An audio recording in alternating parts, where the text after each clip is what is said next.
4ನೇ ತಾರೀಕಲ್ಲಿ ಹುಟ್ಟೋದೇ ಗೋಲನ್ನು ಅಚೀವ್ ಮಾಡೋಕ್ಕೋಸ್ಕರ. ಒಂದು ಗೋಲನ್ನು ಇಟ್ಕೊಂಡು ಮುಂದುವರಿರಿ. ಯಾರೂ ಸಾಧಿಸಕ್ಕೆ ಆಗದೆ ಇರೋದನ್ನ 4ನೇ ತಾರೀಕಿನವರು ಖಂಡಿತ ಸಾಧಿಸ್ತಾರೆ. ನಮಸ್ಕಾರ ಶರಣ.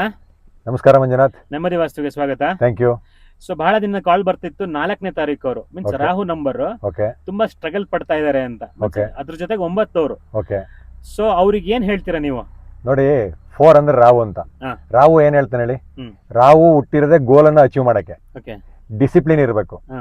ಅಲ್ವಾ? ಹೌದು. ಯಾವಾಗ ಡಿಸಿಪ್ಲಿನ್ ಕಮ್ಮಿ ಆಗುತ್ತೆ ಅವಾಗ ಏನಾಗುತ್ತೆ, ಓವರ್ ಥಿಂಕಿಂಗ್ ಶುರು ಆಗುತ್ತೆ. ಓಕೆ. ಅದಕ್ಕೆ ಗೋಲ್ ಅಚೀವ್ ಮಾಡಕ್ ಕಷ್ಟ ಆಗುತ್ತೆ. ಹಾ. ಮೊದ್ಲೇನ್ ಮಾಡಬೇಕು, ಬ್ಯಾಡ್ ಹ್ಯಾಬಿಟ್ಗಳನ್ನ ಕಮ್ಮಿ ಮಾಡಬೇಕು. ಓಕೆ. ಸಿಗರೇಟ್ ಸೇದೋದು ಶುರುವಾದ ತಕ್ಷಣ ರಾವು ಆಕ್ಟಿವೇಟ್ ಆಗ್ತಾನೆ.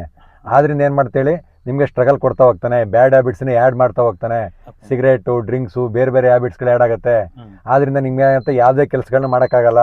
Okay. ಫಸ್ಟ್ ಏನು ಮಾಡಬೇಕು, ಡಿಸಿಪ್ಲಿನ್, ಸೆಲ್ಫ್ ಡಿಸಿಪ್ಲಿನ್ನ ಕಲಿಬೇಕು. ಬೇರೆಯವ್ರಿಗೋಸ್ಕರ ಡಿಸಿಪ್ಲಿನ್ ಇರೋದೇ ಬೇರೆ, ಹ್ಮ್. ಸೆಲ್ಫ್ ಡಿಸಿಪ್ಲಿನ್ ಕಲಿಬೇಕು. ಹ್ಮ್. ಅಡ್ವಾನ್ಸ್ ಕೆಲಸಗಳನ್ನ ಮಾಡ್ತಾ ಬರಬೇಕು. ರಾವು ಇಸ್ ಅಡ್ವಾನ್ಸ್ ಕೆಲಸ ಮಾಡೋದು. Okay. ಯಾವ ಕೆಲಸನೂ ಪೆಂಡಿಂಗ್ ಇಡಬಾರ್ದು. ಆದ್ರಿಂದ ಏನಾಗ್ತದೆ, ರಾವು ಆಕ್ಟಿವೇಟ್ ಆಗ್ತಾನೆ ಒಳ್ಳೆ ರೀತಿ. ಅವಾಗ ಲೈಫಲ್ಲಿ ಸಕ್ಸಸ್ ಅನ್ನ ಕೊಡ್ತಾ ಬರ್ತಾನೆ. ಓಕೆ. ಈ 9 ನಂಬರ್ ವರೆಗೂ ಹೀಗೇನಾ? ಹೌದು, ಅದೇ ಥರ. ಓಕೆ ಅಣ್ಣ, ಥ್ಯಾಂಕ್ ಯು. ವೆಲ್ಕಮ್. ಜೈ ಶ್ರೀರಾಮ್. ಜೈ ಶ್ರೀರಾಮ್.